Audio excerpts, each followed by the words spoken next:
I just returned from my parents' home after giving birth when my husband, Emmett, declared our divorce. I'm divorcing you. You're just too fat. He demanded a divorce in a heated rage. This was unexpected, but convenient. So I said, "What a coincidence. I was thinking of ending things too. My name is Laura. Currently, I'm pregnant with Emmett's child." I had intended to continue working until right before giving birth, but my morning sickness got so severe that I couldn't go to work and had no choice but to quit. Stricken by nausea every day, even when Emmett went to work, I couldn't get out of bed. Hey, I'm heading out. Sorry, have a good day. What the hell? You can't even see me off? You're using pregnancy as an excuse to be lazy. I could hear Emmett grumbling, but I didn't have the energy to get up. Needless to say, I had no room to prepare dinner after he came back from work. I hadn't even managed to eat anything myself since morning. Seeing me still lying down, Emmett lost his temper when he returned home. What the hell? You're still in bed? No cleaning done? You haven't even done the laundry? What about my dinner? I'm sorry, I feel very sick when I get up. Seriously? Fine, I'll go eat out. He left without a second thought, not even concerned about me. After that, Emmett often returned home late at night, stopping for drinks after work. When my mother visited from my hometown, I was on the verge of malnutrition, only able to drink water. She rushed me to the hospital where I received IV fluids and began to recover, but ended up being hospitalized. Although my condition improved significantly during hospitalization, it would be meaningless if I returned to that state after being discharged. My mother suggested, "Stay at our home until your morning sickness is over." I was desperate for her offer, but I was worried about what Emmett would say. I nervously asked him, "You know, my mother suggested that I stay at her place for a while after I'm discharged. What do you think?" Why not? I can take care of myself. Surprisingly, Emmett readily agreed. My morning sickness started to ease with the reassurance of staying at my parents' home. However, during a prenatal checkup, I was told that I was at risk at preterm labor and advised not to move around too much. At the doctor's suggestion, I decided to stay at my parents' home until I gave birth. I was physically secure staying at home, but he seldom came to visit. Apparently, he seemed to be enjoying his bachelor life again, staying out drinking late every night. Even as the due date approached, Emmett's lifestyle did not change. I couldn't take it anymore and I called Emmett. "My due date is next week, so I'd really like it if you'd lay off the drinking for a bit." "Why should I?" he retorted defensively. "It's not like I'm the one giving birth. Why can't I have a drink?" "But you'll be at the hospital when I give birth, right? If you're out drinking, you won't be able to come right away." "Don't worry, I'll make sure to keep the due date clear." "But it's not guaranteed that the baby will be born on the due date. It could be any day now. You hardly ever come to my parents' house anymore." "Your parents' house is just uncomfortable. Anyway, I've already made plans to drink on every day but the due date. If you want me to be there, try to give birth on that day, will ya?" But even though I was being told this, things don't usually work out so conveniently. In the end, labor started 3 days before the due date. On the way to the hospital, I called Emmett. "Emmett, labor started. I'm heading to the hospital now." "What? It's 3 days early. What are you doing?" "What can I do?" "I've just started drinking. I can't leave right away." "What? Are you kidding me?" Despite the fact that I was in labor and on my way to the hospital, he continued to drink. It was incredulous, but another wave of labor pain hit and I couldn't contact Emmett anymore. Once I arrived at the hospital, I immediately started preparations for childbirth. By the time I finished giving birth, Emmett was just starting to prepare to return from his drinking party. He appeared at the hospital late at night, unapologetically stating, "If the baby's born this early, there's no way I can make it in time, right? You could have held on a little longer." I was so exhausted from childbirth that I didn't have the energy to argue back. Emmett took one look at our baby and then quickly left, saying, "I can't stand the sterile air in hospitals," while exuding the scent of a woman's perfume. Seeing him like this, my mother worriedly suggested, "Emmett doesn't seem very interested in helping with the baby. Stay here until your body recovers from childbirth."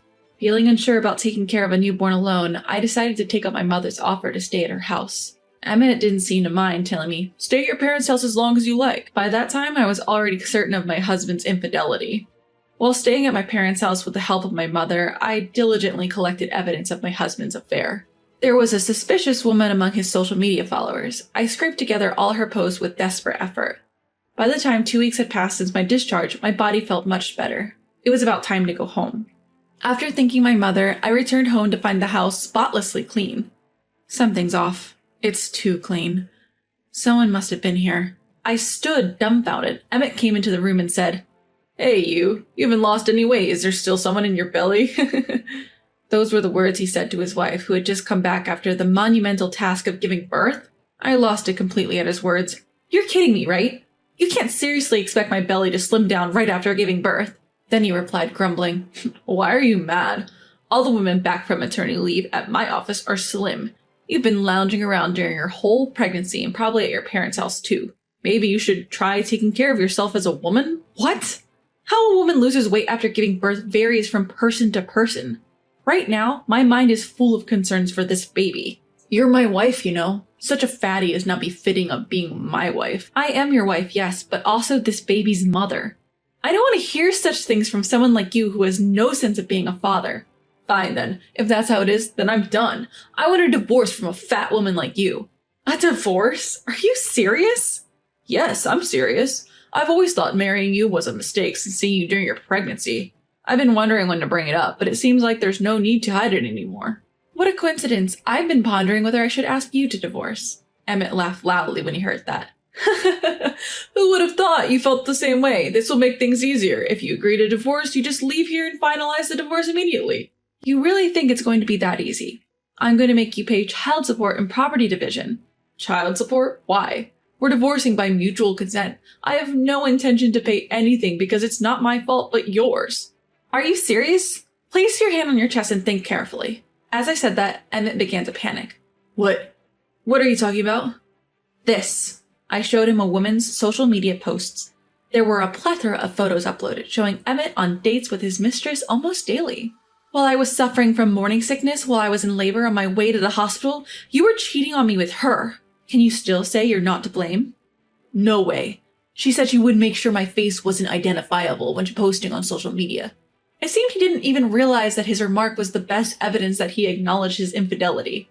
From what I could see on social media, the two had indeed been having dates in our home. It may be that the mistress had been hanging out at our home more than what she posted on social media, as the house was always clean even when I wasn't there. Well, it doesn't matter now. I'm saying goodbye to Emmett, I firmly told him. The fact that you were cheating has been confirmed with your previous statement, Emmett. I will discuss the exact amount of your property division with my lawyer, and of course, you will also be paying child support. No way. In exchange, I'll leave this house to you, Emmett. Really? Seriously? Are you sure? It's just disgusting to me that your mistress had been in here. You better agree to the property division and child support before I change my mind, okay? I understand. I'll agree to all your conditions. Emmett was probably planning on living in this house with his mistress, but I don't care anymore. All I want is to get away from him as soon as possible. And the divorce proceedings were completed promptly. Until my life got back on track, I decided to live at my parents' home with my child. Since I was pregnant, I had a growing distrust for Emmett, and my mother, who had been worried about me, fully cooperated in the divorce after hearing about his infidelity. She found a lawyer on my behalf, unable to move much after childbirth. I'm eternally grateful to my mother. Although she says I can stay at home forever, I can't just keep relying on her indefinitely. I secured a new job and enrolled my child in daycare, starting a life just the two of us. I had a good encounter at my workplace and subsequently progressed well with them. A few years later, I happened to spot Emmett at a shopping mall. Accompanying Emmett was a considerably overweight woman pushing a stroller. To my surprise, I ended up calling out to him. Emmett, is she the woman you were cheating on me with back then? Emmett, who had noticed me, made a guilty face and urged the woman to a different location. Sorry, I ran into an old acquaintance. Could you go on shopping for a bit? The woman glared at him and answered reluctantly. What? An acquaintance? What's your relation to that woman, Emmett? You aren't trying to run away from shopping, are you? I've told you, I want to buy a lot today. I get it. I'll join you later. Later? How many minutes? 5 minutes? 10 minutes? I won't accept it if you make me wait any longer. I'll be there in 10 minutes. I'll come after 10 minutes. Alrighty, only 10 minutes. If you're late, there will be consequences. Do you understand? I get it. It seemed that Emmett was entirely under the thumb of his massive wife, who turned out to be his former mistress. She's gotten quite big, huh? Is the child in the stroller hers? Yeah, that's right. I thought you didn't like overweight women. I guess I was wrong, huh? You said it too, didn't you? You can't get back in shape right after childbirth. She'll surely lose weight after a bit. I see. I smirked at Emmett, who retorted harshly. What is it? You think you can mock me? It's because of that attitude you can't remarry no matter how much time passes. You're the perfect example of a forever single mother. You might be okay with that, but don't you think it's pitiful for the child? Kids need a father, don't they? Yeah, you're right. I also think children need a respectable father. Caught off guard by my honest response, Emmett changed his tone. Hey, Laura, you're regretting breaking up with me now, aren't you? If you wish for it, I can break up with her and we can get back together. What? What nonsense are you saying? I don't regret breaking up with you, not even a bit. But you just said children need a father. Yes, I did. Hearing Emmett's loud voice, John came over to my side. Laura, what's going on? I introduced him to Emmett. Let me introduce you. This is John, my new husband. Wait, remarried? When did this happen? As soon as John saw Emmett's face, he seemed to understand and whispered to me. Laura, Could it be? is he your ex-husband? Yes, that's right. I happened to see him earlier. John looked a little awkward and glanced at our own grown child. The child is Emmett's, but John has raised him like his own. And inside the stroller John was pushing, our own baby was sleeping peacefully. Emmett glanced at the child in the stroller and said, Is that child from your new husband? Yes, that's right.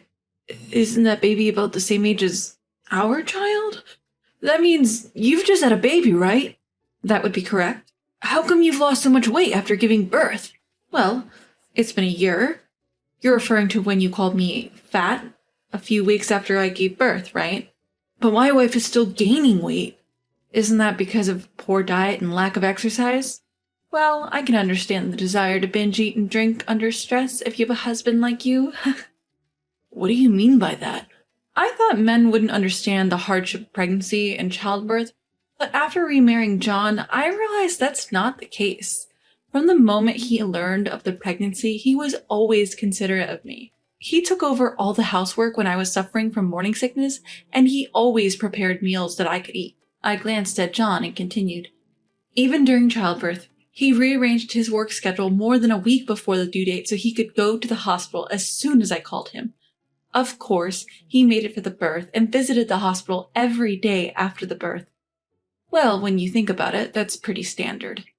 I let you go back to your parents' house when you said you wanted to, didn't I? That was just because you wanted to be with your mistress, right? Don't conveniently rewrite your memory. I'll never forget how, rather than worrying about my body when I came back after giving birth, you called me fat. But can't you blame me? Normally you'd think the body would bounce back quickly after the baby is out. Well, that's true. In my case, with the second child, I did bounce back quickly. It's probably because John was always considerate of me. I had no postpartum stress, and we did yoga and exercise together after birth. It's a stark contrast to you, who did nothing. Wait, I understand your worth now. Even though we're mistakenly with different partners now, can't we go back to our original relationship? Before I could object, Emmett's wife stormed up from behind, shouting, Emmett, what are you doing? It's been over 10 minutes, and what was that conversation about? Is this woman your ex-wife? Don't tell me you're thinking of leaving us and getting back together with her. You must be joking. It's not like that. What's not like that? You can escape from me. As punishment, I'm confiscating your allowance for this month. And next month's too. Please spare me. I need money for lunch. Well, bring a lunchbox then. Will you make it for me? Don't be ridiculous. I'm busy with the baby. If you're going to make it, do it yourself. You're even making your own dinner, so just make extra for your lunchbox. I can't believe I have to tell you everything. Use your brain a little. I'm sorry. From the looks of it, Emmett has his allowance completely controlled by his wife, and is even made to do housework. He was completely submissive to his wife and seemed to have shrunken. How things change when the partner changes. As they argued, John and I quietly moved away from the scene. When they were out of sight, I apologized to my husband. John, I'm sorry. You must have felt uncomfortable running into my ex-husband like this, right? No, it's okay. On the contrary, I'm relieved knowing you would never get back together with a man like that. Of course not. Thanks to that divorce, I was able to meet you, John. You care for both our child and my child from my previous marriage equally. All this happiness is thanks to you. My decision to divorce Emmett at the time was definitely not a mistake. It might actually be Emmett who regrets the divorce. That's what I thought. But it's too late for regrets. I have no intention of leaving John, and I'm sure Emmett's terrifying wife has no intention of letting him go either. From now on, I want to create many